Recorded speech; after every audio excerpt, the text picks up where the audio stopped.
जब भी कोई व्यक्ति गौतम बुद्ध के संघ में शामिल होता था तो बुद्ध उसे सबसे पहले शांत रहने के लिए कहते थे। ध्यान की अवस्था में जाने से पहले उस भिक्षु को शांत रहना सिखाया जाता था। आज के दौर में हर तरफ सॉरी शोर है। इसकी वजह से दिमाग में तनाव पैदा होना लाजमी है। ऐसे में अगर आप हर रोज कुछ देर मौन रहने का अभ्यास करते हैं तो इससे आपके तनाव पैदा होने वाले हार्मोन के लेवल में कमी आती है। इससे आपका दिमाग शांत होता है, गुस्सा नियंत्रित रहता है और तनाव बढ़ाने वाले हार्मोन्स का लेवल घटता है।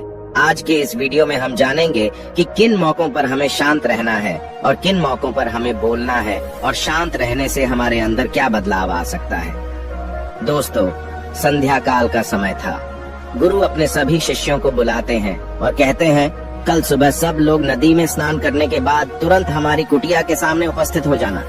सभी इसी से हैरान रह जाते हैं कि हम लोगों ने कुछ गलती की है क्या, लेकिन गुस्से से यह कहते हैं कि हो सकता है कि गुरुजी कल सुबह कुछ अच्छी बात बताने वाले हैं। सब लोग रात को सही समय पर सो जाते हैं और सुबह उठकर सभी लोग नदी में स्नान करने के बाद वापस गुरुजी के सामने उपस्थित हो जाते हैं। गुरु कहते हैं, आज हम तुम सबको चुप रहने के फायदे के बारे में बताऊंगा।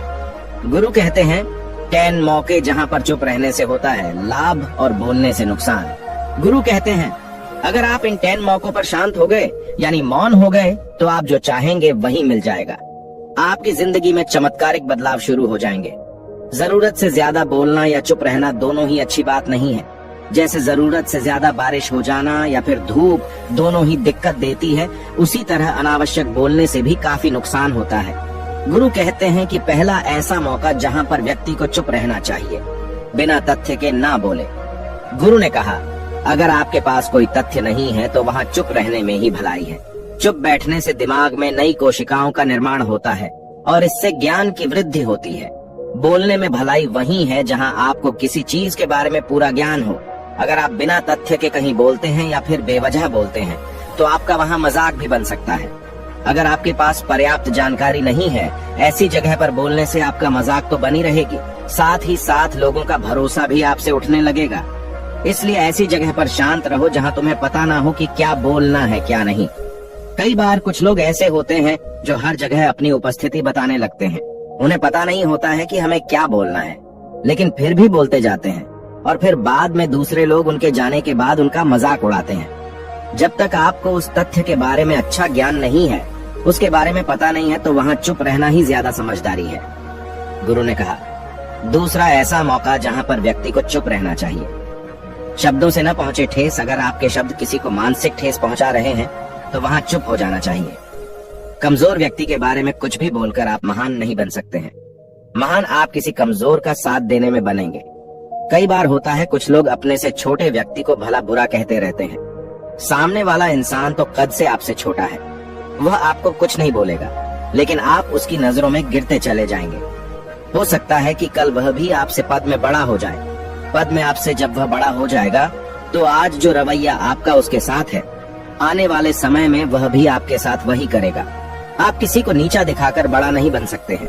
बड़ा बनना है तो अपने से छोटे लोगों का इज्जत भी करना सीखें और साथ ही साथ बड़े लोगों का भी सम्मान करना चाहिए। लोगों को लगता है कि अगर वह अकड़ कर बोलेंगे और सामने वाले को नीचा गिराने की कोशिश करेंगे तो वह बड़े बन जाएंगे, तो यह उन सब की भूल है। बड़े होने की बजाय आप उनकी नजरों में गिरते चले जाएंगे। गुरु ने आगे कहा, इसलिए शिष्यों, तुम सब जब भी बोलना आदर भाव से बोलना ताकि तुम्हारी बात लोगों को अच्छी लगे। बोलने में भाई बहन, माता पिता, मित्र इत्यादि संबोधन शब्दों का इस्तेमाल जरूर करना। इससे तुम्हारी मान प्रतिष्ठा तो बढ़ेगी ही, साथ ही साथ लोगों की नजरों में तुम समझदार व्यक्ति बनते जाओगे। गुरु ने आगे कहा, तीसरा मौका जहाँ पर व्यक्ति को चुप रहने में ही भलाई है।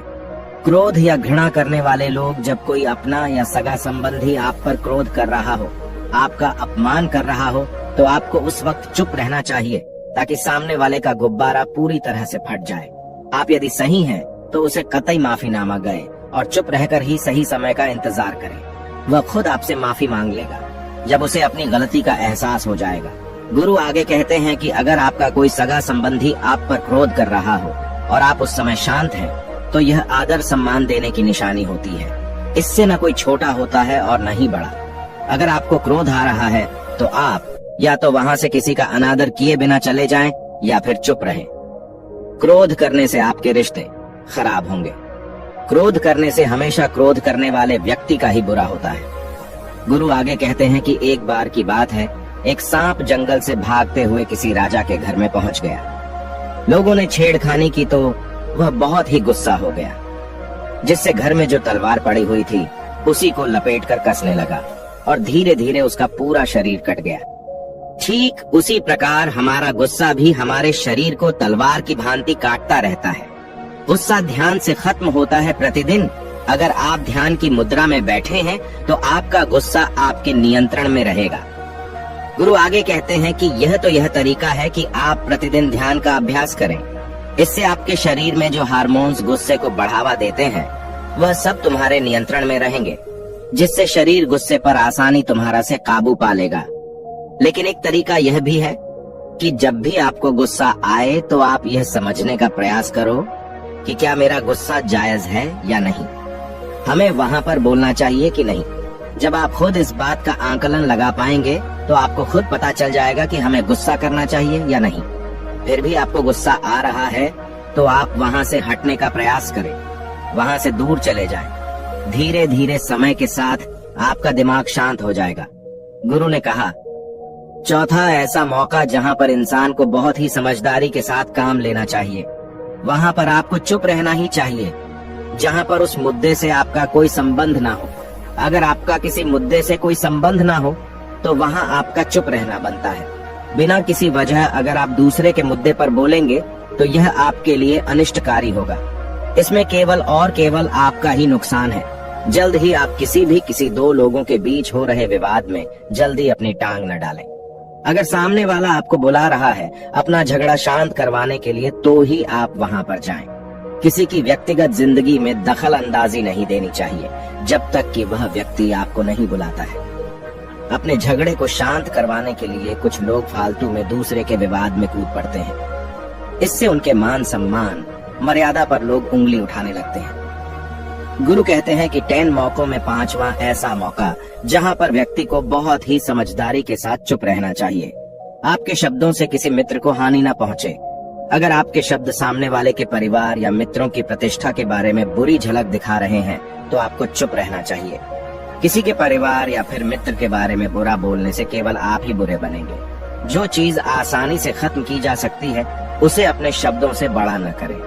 बिना चिल्लाए बात करने का प्रयास करते रहना चाहिए।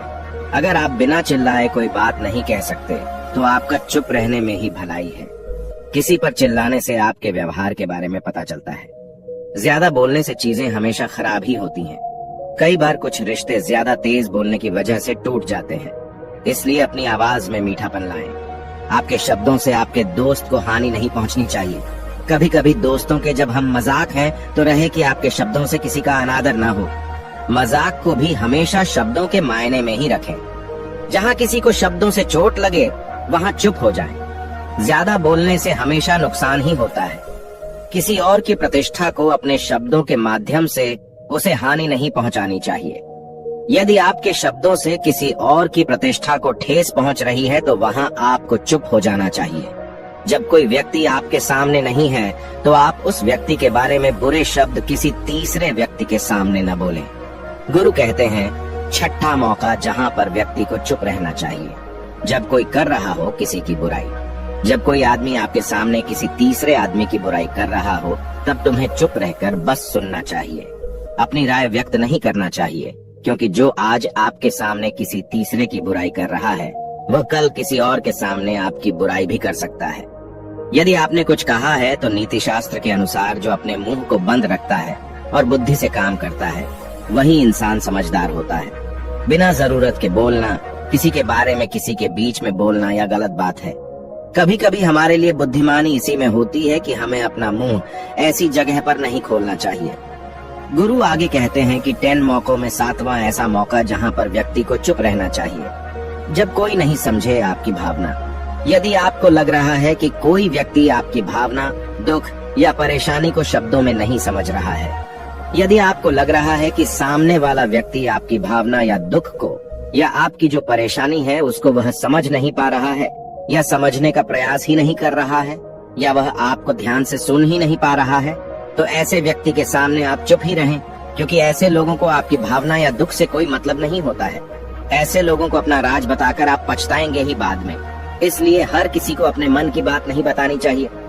अगर आपको लग रहा है कि सामने वाला आपकी बात को नहीं समझ पा रहा है, आपकी भावनाओं को नहीं समझ पा रहा है, तो वहाँ पर आपको नहीं बोलना चाहिए, क्योंकि आज में आपका मजाक ही बन जाएगा जब आपको लगने लगे कि सामने वाला आपकी भावनाओं को ठीक तरीके से समझ रहा है।